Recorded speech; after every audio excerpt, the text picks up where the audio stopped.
After bawling my eyes out at home this afternoon, I'm back here. It's our third night, Heather's third night here, and I don't know, kind of figure things out, I guess. We're sitting here watching some YouTube and trying to laugh a little bit, and things are pretty settled here. It's still hard going home, but I'm trying to make the most of things here and appreciate what we have. It's the only thing to do. How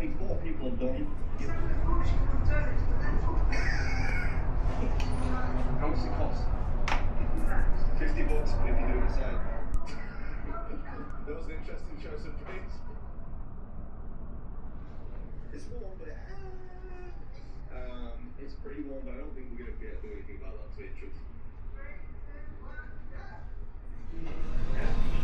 So this is our little lunch routine when I'm here. I help Heather have her lunch, and the staff brings me a cup of tea. Time for a little exercise after watching TV for a bit. I don't think she gets to walk too much during the day. Heather's got a good head of steam up now. She's making good progress. Hey, puppy. So I just got back from seeing Heather, and it's her birthday today, so we had a little birthday party with, there were 6 of us, I guess. A couple of sisters and their partners, and more than 6, daughter and her husband and nephew. It was a little busy, but it was nice. It was good to do that. And then, I came home to this. I came home to this little sweet thing and the little soft puppy tummy. And that softens everything. That softens the blow. So, and I was trying to force laughter. We were watching Just for Laughs gags in her room, as we did almost every evening here in the house too. Sit beside each other and watch the show. Over months we did this, watching goofy TV. So I've started doing that at her room as well.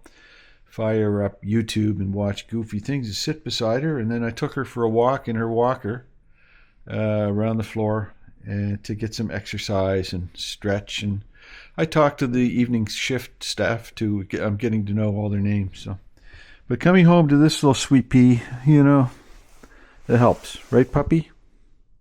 What a good girl. That's my therapy, emotional support dog. Well, it's Monday morning, and I'm starting to be able to function in the house now. Still sad, obviously, but I'm not breaking down here, so that's a good sign. But the slow dismantling of my household care facility has to happen at some point. And I started sort of picking away at it here in the bathroom. There's just so much stuff to get rid of and organize. And I'm going to keep a few things. If I ever have a mobility issue, I'll keep a few things in the basement, like the toilet frame and so on. But strip the hospital bed. That has to go. That's just a painful reminder. And I will take the dresser back upstairs. This doesn't need to be a bed anymore. I don't know what to do here. This is just, I guess there's no real rush. There's no real rush with this stuff, but it has to happen at some point. Just when I feel ready. I'll pick away at it. And then look at this. All pull-ups, all Depends incontinent products, wipes, microfiber cloths. This was all part of my system. These glue pads, that was all part of my system. It worked beautifully, but I don't need this stuff, so I'm going to donate that to a local shelter. They send things like that out into the community, and that should help somebody. And then turning the corner to go back upstairs, and what do I see?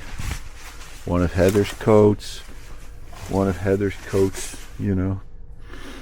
Nice, good quality coats. Well, I would just donate all that stuff to the local shelter, the local charity shop, not Value Village. Value Village is a for-profit corporation, so I'll donate it to a local not-for-profit place, and we'll see how that goes. So, like many people, Heather kept a few shelves like this, and she would carefully arrange all of these little things. You know, I don't know what half of it is. She had all these salt and pepper shakers, and this, you know, little dish, and this is something that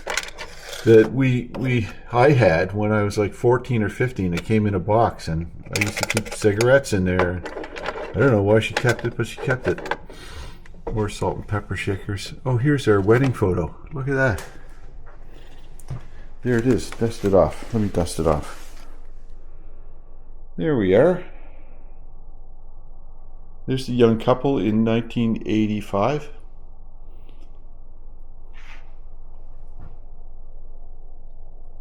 That was quite a while ago. That was that we got married in the Universalist Unitarian Church. And Heather looks like Princess Lady Diana. She was so gorgeous, so stunning. And I was a socially awkward goof. She stuck with me. She stuck with me. What a lucky guy. Yeah, it was a small wedding. Like, we wanted to get married at the Justice of the Peace, but her parents thought we should have a proper church wedding. And so we sort of, I would say we split the difference and got married at the Universalist Unitarian Church, which was not formal at all. And then had a wedding party in our apartment. So that was pretty funny.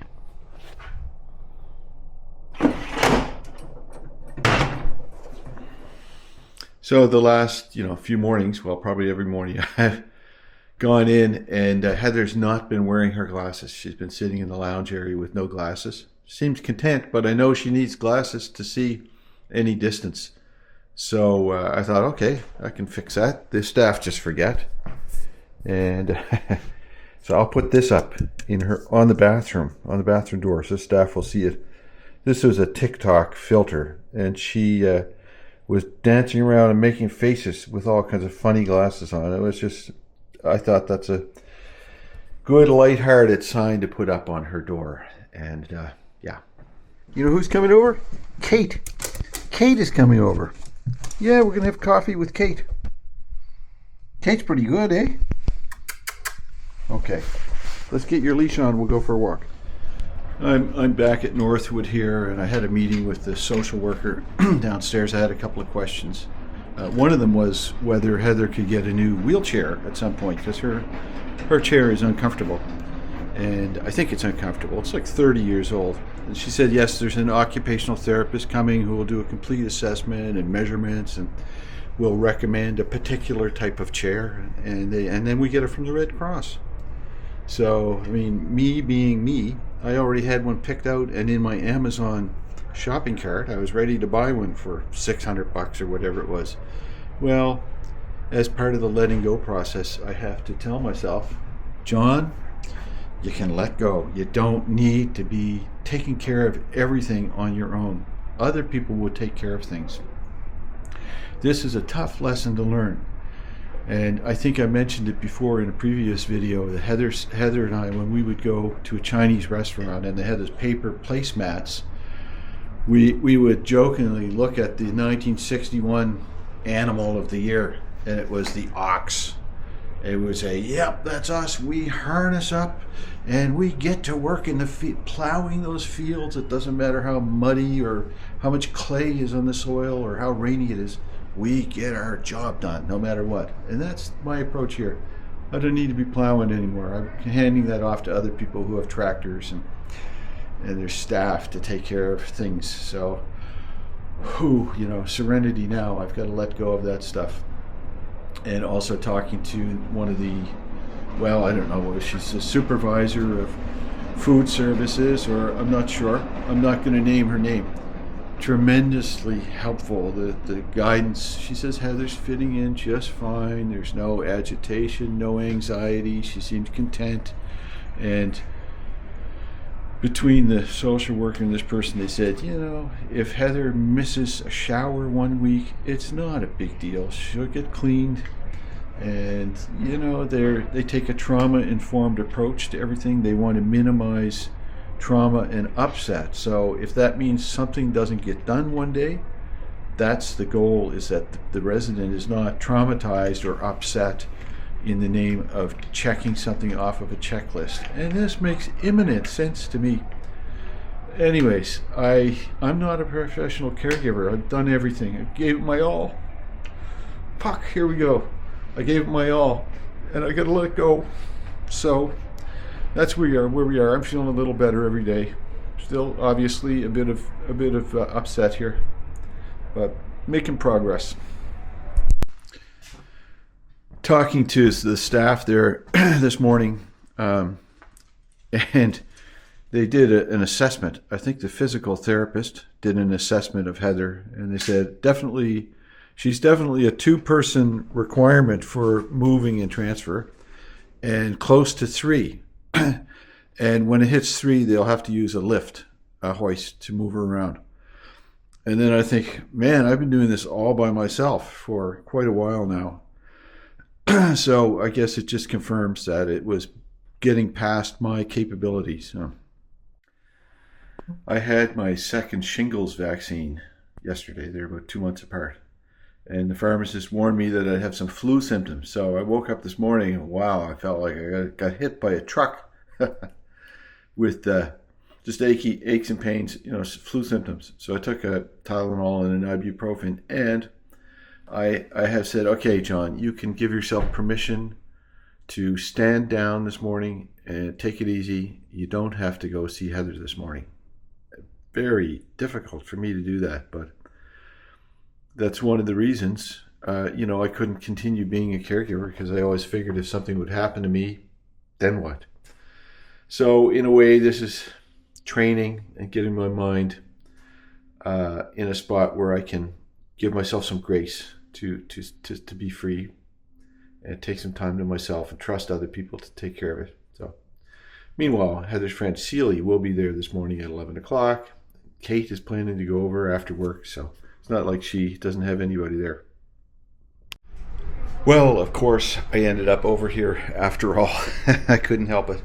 I'm feeling better after Tylenol and ibuprofen. And I went in to see Heather in the common room there. I can't video record because there's privacy concerns. And there was a little tiny smile on her face when she saw me. And that just felt good. Because, you know, often there's nothing. So she actually smiled at me. I think she might have recognized me. So I'm here. I brought some clothing, and I'm just doing the labeling here with a good marker and stickers. These are, you know, clothing, laundry stickers. They do that here, but I just do it myself rather than going through the fuss. And that is that for now.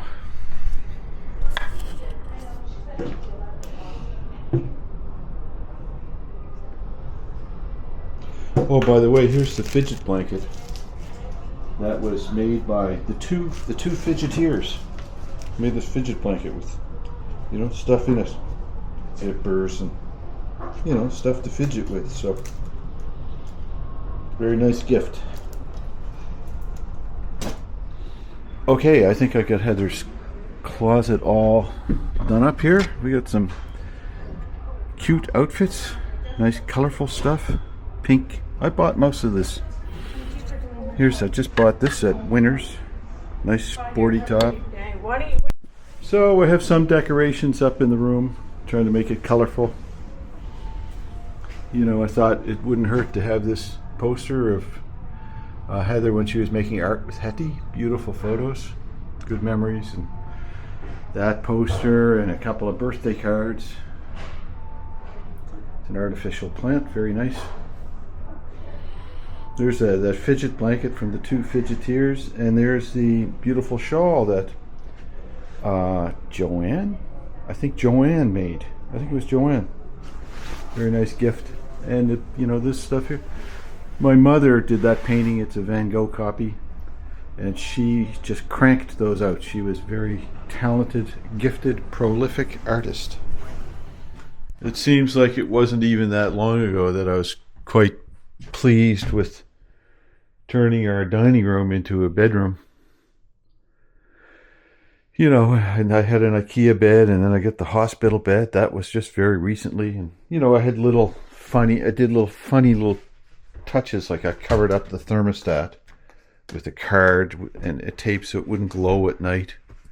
And I installed a little rechargeable light here and brought the dresser down. It's all over. It's all over. Gonna undo this stuff, I guess. No rush with it.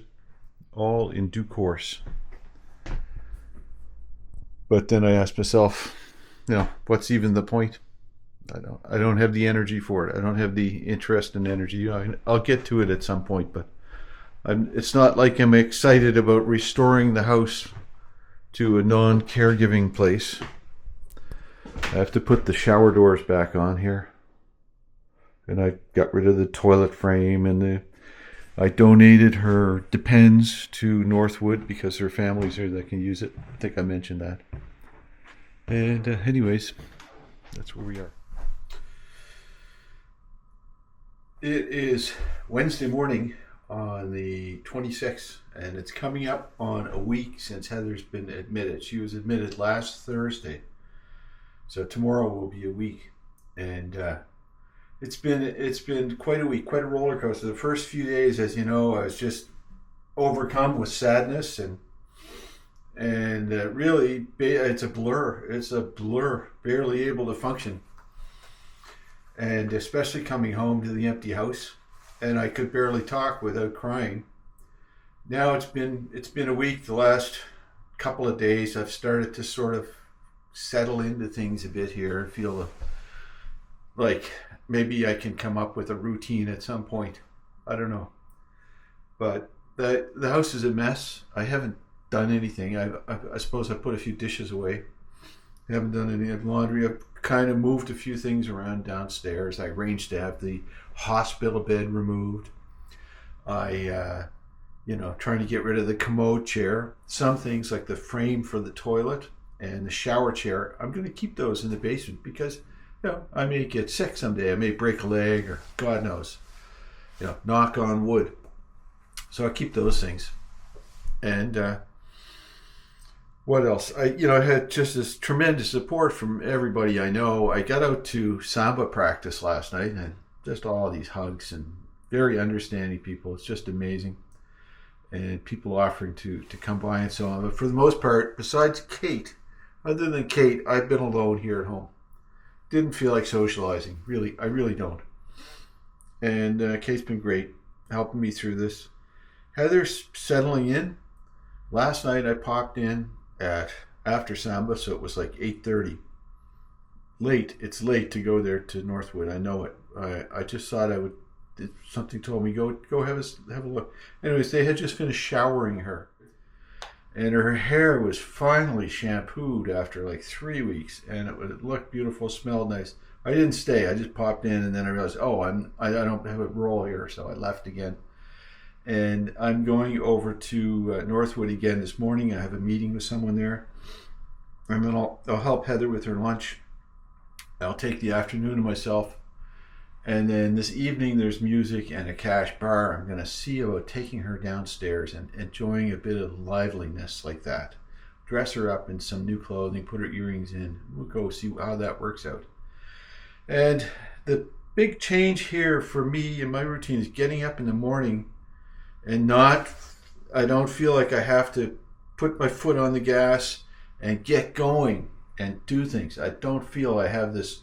This is just fresh. This is just new. Like this morning I woke up, I thought, wow, I can completely focus on my own stuff. Like I'm doing video editing for the Samba band and having a coffee, and you know, it's 8:30. I'm like, well, I don't have to answer to anybody. So that's a positive thing. That's something I can focus on as a benefit or a positive part of all of this.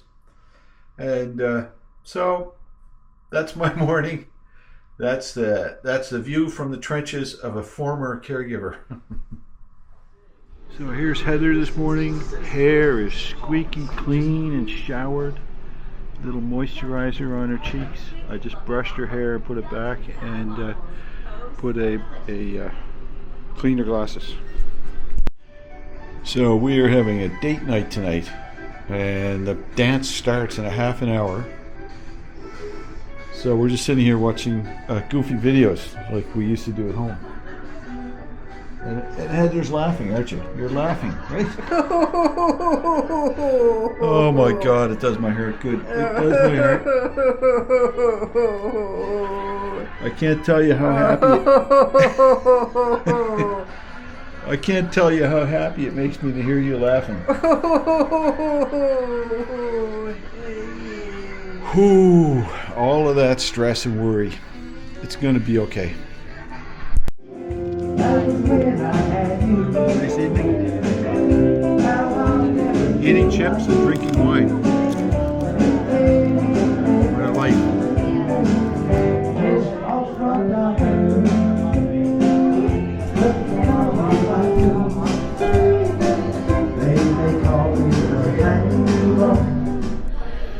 Here's the view from the corner. I can't turn the camera around, but Heather sits here in a corner having lunch with a couple of other ladies. And here's the view over the northwest side of Halifax, northwest area. And this is typical old Halifax neighborhood. A lot of rental places here, multi-level. Here's Heather's lunch today. She had a banana, quiche, and a spinach salad, and probably have dessert on top of that. It's pretty good.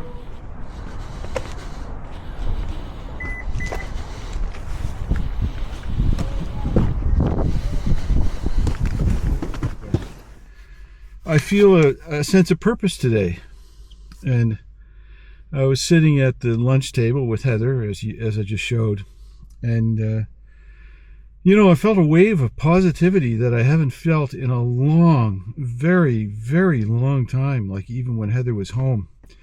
I haven't felt that for a long time. I'm getting to know everybody there. And, Heather is as she is. It's nothing to be changed there. And there's limited interaction, but I'm interacting with all the staff and trying to feel positive about it. So I guess if I were to say I had a sense of purpose here, my sense of purpose is to integrate myself into her care and be part of the care team. I mean, that's it. Trying to be part of her care team here at Northwood, and that's as good enough. That's enough. That's pretty good. So I just had a wave of positivity here for the first time in a long time. So two things. Heather got a new wheelchair, super comfortable with extra padding and cushioning. And of course, every day that I'm here, I try to take her for a little walk with her walker. Use it or lose it. Right, Hetty? Use it or lose it. That's it. Use it or lose it. Use it or lose it. So that's what we're doing now. But it makes sense. See, even farther away we are. She's making good progress. You're making good progress, Heather. Yeah. And you look good. You seem happy. Hey? You seem happy, and you're making good progress. And Heather and I got a nice postcard from Vonnie from Minnesota. Hello, Heather and John from Minnesota in the U.S. We love you. Sending gentle hugs and prayers. That's pretty sweet.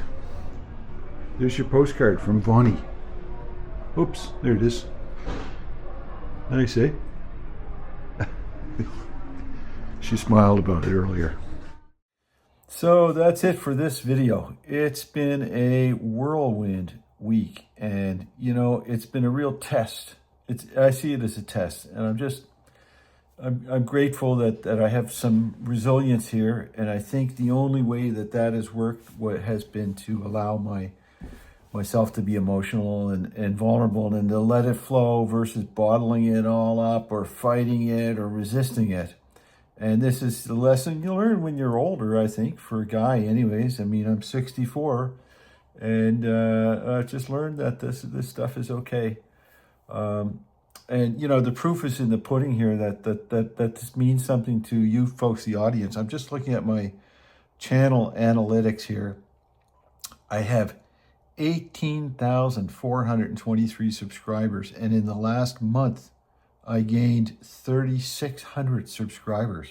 This just blows my mind. Like, I had no concept that this would ever happen. And it was, I didn't really have a game plan when I started putting out videos like this. I had no game plan. It was therapy. I just had to get something off my chest, and it was a great distraction, and it's gone nuts. And, you know, I've had 496,000 views and 39,000 watch hours. And that's in the last 28 days. So I think I have a total of 3 million watch hours or something. Does any of this stuff matter? Well, probably not, but you may find it interesting. Audience-wise, I have a breakdown of, let's see here, 86% female viewers in the last month, 14% male. And the ages, 30% are 55 to 64, and 54% are over 65 years old. 67% are from the United States, 14 from Canada, 7 from the UK, and then there's Australia and Sweden. These are all smaller numbers. And New Zealand, South Africa, Ireland, Germany. And there's a whole list of countries. You know, I had 20 views from Venezuela, 21 from Serbia. And I mean, this is all interesting stuff to me. A lot of views from Melbourne in Australia, Toronto, Ontario, Brisbane, Australia, New York. And, you know, so that's pretty interesting. Subscription status. I have 64% of viewers are not subscribed. So, you know, you could subscribe. That would be cool. That'd be nice. 34% are subscribed. And anyways, that's where we are today, a week after Heather was admitted to long-term care. I'm feeling better, as everybody predicted, and as I knew myself. I'm going to keep making videos here because it seems to be interesting, and it's good for me. Thanks for your support, and have a great rest of your day.